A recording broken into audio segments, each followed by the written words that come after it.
Good afternoon students. अभी व्यष्टि अर्थशास्त्र की कह लो अर्थशास्त्र का कुछ परीक्षात्मक टॉपिक चल रहे हैं, उसके परिचय के बारे में। तो आज ऐसी परीक्षा वाली लास्ट क्लास है, तो इसमें कुछ बहुत ही इजी छोटी मोटी 3 अवधारणाएं रह गई हैं जिन्हें आपको आज क्लियर करके फिर कल से हम अब नेक्स्ट टॉपिक स्टार्ट करेंगे। अभी तक तो ये क्या था पूरा, जिन पे इकोनॉमी बेस्ड है यानी कि आधारित है। तो अभी ये रह गया यथार्थवादी और आदर्शवादी विश्लेषण। यथार्थवादी यानी यथार्थ मतलब क्या होता है, जैसा है वैसा, जैसा है वैसा, ठीक है। यानी कि अर्थशास्त्र का जो विश्लेषण किया जाता है, अर्थशास्त्र में 2 दृष्टिकोण अपनाए जाते हैं, यथार्थवादी भी और वास्तविक दृष्टिकोण भी। यथार्थवादी दृष्टिकोण क्या होता है, जब अर्थशास्त्र के विश्लेषण में वस्तु स्थिति का अध्ययन किया जाता है, वस्तु स्थिति यानी वास्तविक स्थिति का अगर अध्ययन किया जाता है तो उसे यथार्थवादी विश्लेषण कहते हैं। और प्रत्येक तथ्यों को उनके वास्तविक रूप में ही प्रस्तुत किया जाता है, यानी कि जो तथ्य जैसे हैं उन्हें ज्यों का त्यों बताया जाता है, या कोई समस्या हो या कोई परिणाम जैसा भी हो, अच्छा हो बुरा हो, वही बताया जाता है। यह नहीं बताया जाता कि जो भी तथ्य हमारे सामने हैं उनके परिणाम अच्छे हैं तो क्या करना चाहिए, बुरे हैं तो उन्हें कैसे सुधारा जाना चाहिए, वो सब हमें नहीं बताता। मैंने आपको बताया था अर्थशास्त्र की प्रकृति पढ़ाते दौरान, मैंने बताया था कि अर्थशास्त्र वास्तविक विज्ञान है और विज्ञान में भी वास्तविक विज्ञान भी है और आदर्श विज्ञान भी है। वैसे ही आदर्शवादी और ये वास्तविक विश्लेषण है। तो बस थोड़ा सा मेरे को मीन समझाना, इसका क्या मतलब है कि अर्थशास्त्र में जब जो जैसा हो वैसा बताया जाए तो आदर्श यथार्थवादी दृष्टिकोण है। यानी कि मैंने आपको उदाहरण दिया था कि कोई इंसान रास्ते में चल रहा है और उसके हाथ में टॉर्च है। अब टॉर्च है तो टॉर्च जब वो चालू करेगा तो टॉर्च उसको ये दिखा देगी कि आगे चलने पर गड्ढा है, यानी वास्तविक स्थिति बता देगी।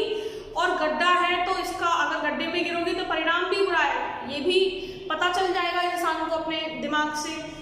लेकिन यथार्थवादी विश्लेषण हमें यह नहीं बता सकता फिर कि अब गड्ढा है तो करना क्या चाहिए, यानी समस्या तो है, परिणाम तो बुरे हैं, लेकिन समाधान क्या होना चाहिए। यानी कि स्थिति को वास्तविक विश्लेषण या यथार्थवादी विश्लेषण हूबहू जैसा है वैसा बता देता है, वास्तविक स्थिति बता देता है। अब अगर मैं अर्थशास्त्र के संदर्भ में लूँ तो यथार्थवादी विश्लेषण हमें यह तो बता देगा कि वास्तविक स्थिति यानी कि जैसे अर्थव्यवस्था में इस दौरान महंगाई की स्थिति है और महंगाई का परिणाम बुरा है, यह तो ये बता देगा।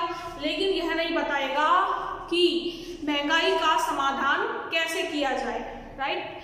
और वही अगर आदर्शवादी विश्लेषण अगर हम देखें, आदर्शवादी विश्लेषण, इसके नाम में क्या है, आदर्शवान मतलब जो अच्छी की दिशा में हमको अग्रसर करे और जो हमें बता दे कि हमें करना क्या चाहिए।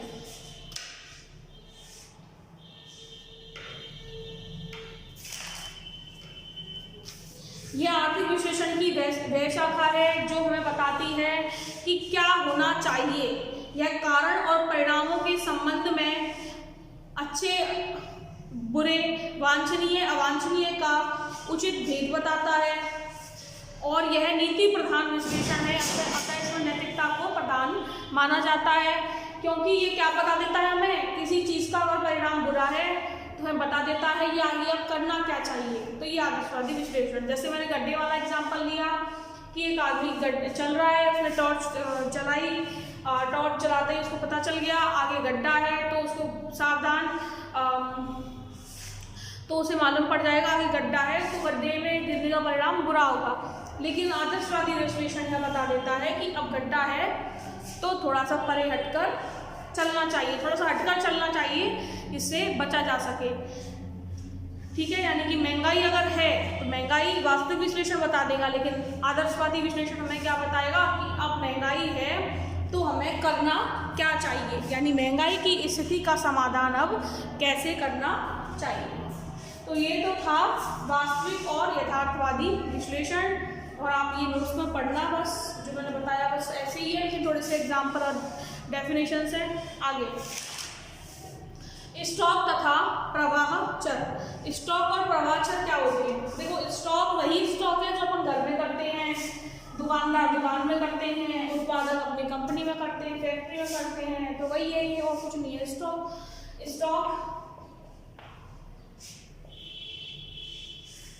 व प्रवाह चर। देखो, स्टॉक का संबंध होता है निश्चित समय बिंदु से,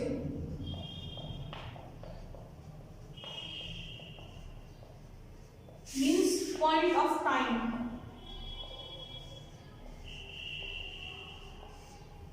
और प्रवाह का मतलब प्रवाह का संबंध होता है समय की अवधि से, मीन्स अनिश्चित समय की अवधि, समय का प्रवाह, flow of time.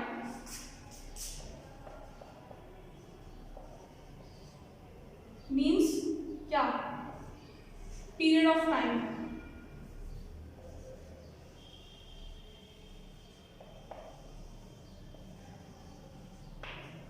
Period of time आपने वो पढ़ा हुआ सिंस और फोर इंग्लिश में, सिंस एंड फोर।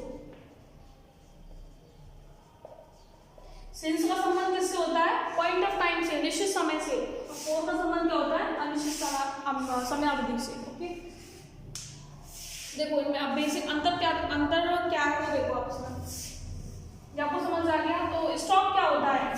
किसी निश्चित समय बिंदु पर किसी वस्तु और सेवाओं की जो मात्रा किसी भी व्यक्ति के पास होती है वो स्टॉक होती है, और समय की अवधि में जो मात्रा होती है वह प्रवाह होती है। स्टॉक और प्रवाह दोनों का आर्थिक विश्लेषण में बहुत ही ज्यादा महत्व है।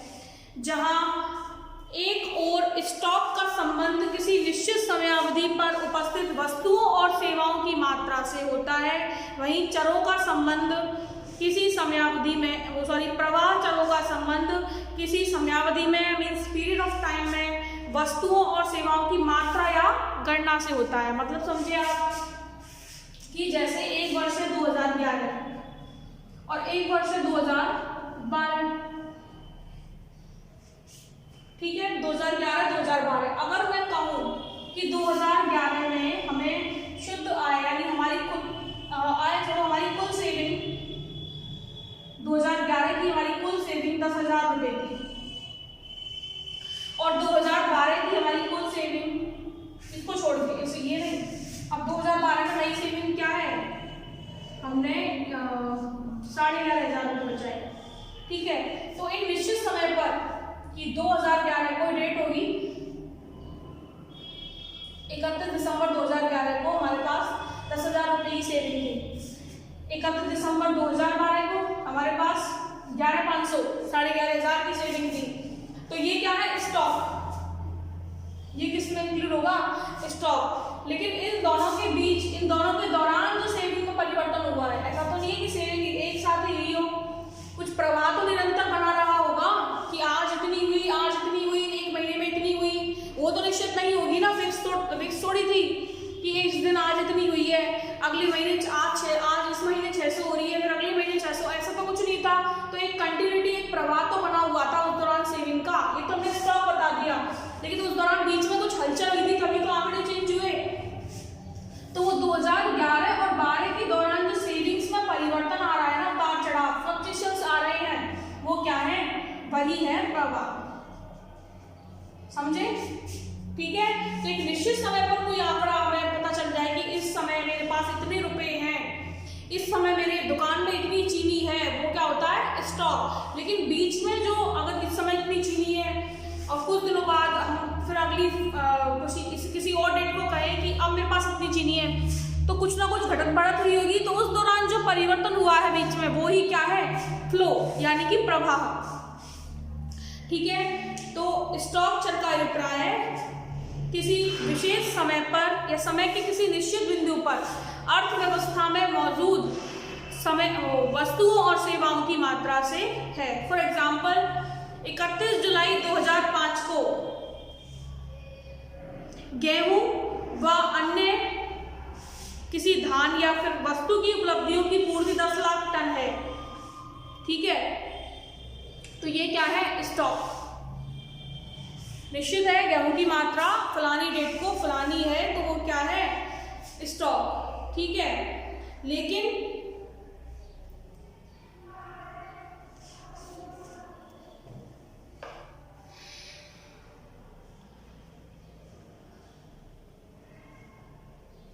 अगर मैं कहूं कि गेहूं की वार्षिक मांग 50 लाख टन है, लेकिन एक दिन अगर मैं ये कह दूं इतनी डेट पर इतनी है, एक निश्चित समय बिंदु पर, है ना, 2005 में इतनी है, 2005 में 1 जनवरी 2005 को इतनी चीनी है, ये क्या है? स्टॉक। लेकिन अगर मैं कह दूं कि चीनी की वार्षिक मात्रा, यानी एक वर्ष के दौरान जो वार्षिक मात्रा अपने पास बनी हुई है वो इतनी है 20 लाख टन, तो वार्षिक मात्रा कौन से वर्ष में, कब, कौन सी तारीख को, कुछ नहीं है ना, तो वो क्या है फिर? प्रवाह। यानी कि एक निश्चित समय बिंदु पर नहीं है, ये एक पूरे वर्ष का आकलन है कि पूरे वर्ष में इतनी है। ठीक है, तो ये होता है स्टॉक और चल में अंतर। फॉर एग्जाम्पल अगर मैं कहूँ कि 31 जुलाई 2007 को बैंक में 2 लाख करोड़ रुपए जमा है, तो वो क्या हो गया? स्टॉक हो गया। लेकिन अगर मैं कहूं कि बैंक में 2004 और 5 के मध्य इतनी जमा है, तो वो क्या हो गया फिर? प्रवाह। क्योंकि ये पॉइंट ऑफ टाइम नहीं है, this is period of time, समयावधि है। क्या समझ पा रहे हो क्या? यानी प्रवाह अगर चले तो मतलब एक फ्लो बना रहे, 2004 से 5 के दौरान कुछ तो परिवर्तन हुआ होगा, तभी तो कुछ आंकड़े बने, तो वो क्या है? प्रवाह। और स्टॉक क्या है? किसी समय बिंदु पर। या अगर हम इसकी परिभाषा बनाना चाहें तो क्या मान सकते हैं कि दो स्टॉकों के अंतर को प्रवाह कहते हैं। देखो, स्टॉक 2005 में, इसमें से माइनस करूं मैं स्टॉक 2004 में, तो इसका अंतर ही क्या है? प्रवाह। यानी कि 2005 में इतना स्टॉक था किसी चीज का, 2004 में इतना स्टॉक था किसी चीज का, तो स्टॉक तभी तो कुछ था जब दोनों अलग अलग है, तो कुछ ना कुछ तो बीच में परिवर्तन हुआ है, वही क्या है? प्रवाह। इन दोनों के अंतर को, दो स्टॉकों के अंतर को क्या कहते हैं? प्रवाह। तो किसी विशेष समयावधि में विशेष समय पर दो स्टॉकों का अंतर ही क्या कहलाता है? प्रवाह कहलाता है। तो ये हुए स्टॉक एंड प्रवाह।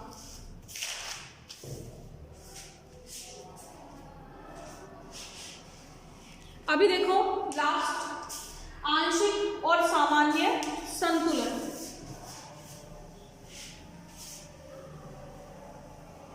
अच्छा देखो, आंशिक मीन्स क्या? थोड़ा,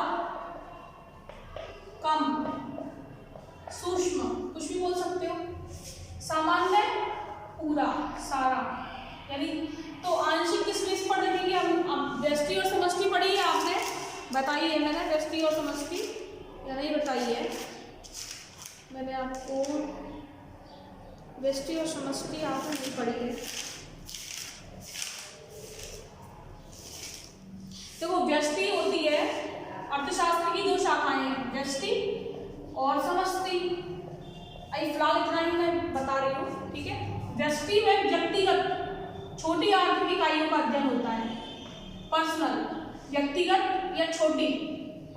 लेकिन पूरी अर्थव्यवस्था की राष्ट्रीय स्तर पर अभी आर्थिक इकाइयों का अध्ययन हो, यानी कि पूरी अर्थव्यवस्था की बचत का अध्ययन हो, पूरी अर्थव्यवस्था में वस्तुओं की कीमतों का अध्ययन हो, तो वो क्या कहलाती है? समष्टि। यानी सरकार के कार्यों का अध्ययन हो, समष्टि। व्यष्टि यानी व्यक्तिगत कंपनी हो, व्यक्तिगत फर्म हो, परिवार हो, वो सब किसके अंतर्गत आ जाएंगे? कोई व्यक्ति हो, वो सब व्यष्टि के अंतर्गत। तो आंशिक संतुलन क्या है?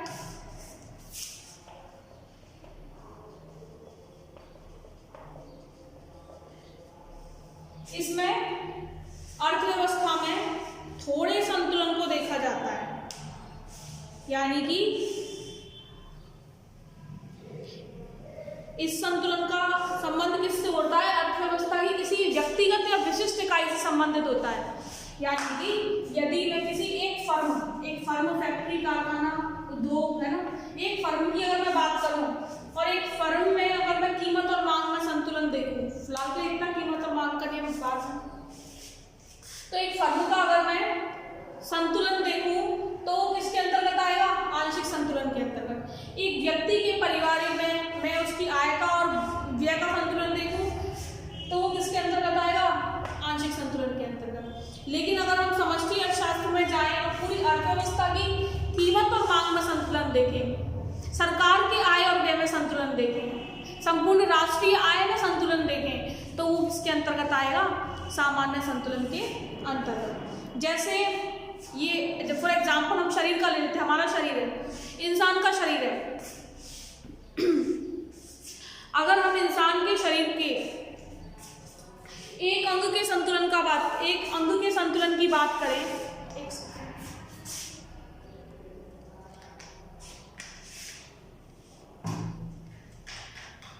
एक अंग के संतुलन की अगर बात करें कि हमारी आंख कैसी है, हम आंखों का संतुलन देख रहे हैं, हाथ का देख रहे हैं, ठीक है, तो वो तो हो गया आंशिक संतुलन थोड़ा व्यक्तिगत रूप से। लेकिन अगर हम पूरे शरीर का संतुलन देखें, मानव शरीर संतुलन की अवस्था में कब होता है? जब उसके सभी अंग संतुलन में हो। तो एक देश भी कब संतुलन में होता है? जब देश में उपस्थित सभी छोटी मोटी फर्में, सारे इंसान संतुलन में हो, सभी ना तो गरीब हो, ना अमीर हो, ना कीमतें ज्यादा हो, ना कीमतें कम हो, तब संतुलन में होता है। तो जब पूरे देश की बात हो वो सामान्य संतुलन, ऐसे शरीर के किसी एक अंग की बात हो वो आंशिक संतुलन, पूरे शरीर की बात हो तो वो सामान्य संतुलन। और वन का एग्जाम्पल ले सकते हैं हम। एक वन समष्टि में नहीं आता, शरीर अर्थशास्त्र में नहीं आते, मैंने फॉर एग्जाम्पल लिए। मैंने अर्थशास्त्र में क्या जाएगा? राष्ट्रीय आय, देश, सरकार, कीमतें, ठीक है। तो अगर हम वन का एग्जाम्पल लें तो वन के किसी एक पेड़ की बात करें हम और उसकी संतुलन का देखें कि इसकी जड़ें कैसी है, इसमें पानी कैसे जा रहा है, तो उसकी अगर संतुलन की बात करें तो वांशिक संतुलन, थोड़ा संतुलन, व्यक्तिगत संतुलन। लेकिन अगर पूरे वन के समस्त पेड़ों की यानी पूरे वन की बात करें तो वो क्या होगा? फिर सामान्य संतुलन। तो ये छोटी छोटी शब्दावली थी इकोनॉमिक्स की। अभी तो बहुत कम है, लेकिन आपके सिलेबस में जितना है तो अभी तो वह परिचय ही थोड़ा सा समाप्त हुआ है। कल से स्टार्ट होगा पहला टॉपिक तो ये भी थे, ये परिचयात्मक थे, लेकिन अब मतलब सिद्धांत, एक नियम स्टार्ट होगा जो कि उपयोगिता विश्लेषण, जो कि हम पढ़ेंगे नेक्स्ट क्लास से। तो आई होप आपको समझ आ गया होगा, नहीं समझ आए तो कमेंट एंड मैसेज मी, ठीक है।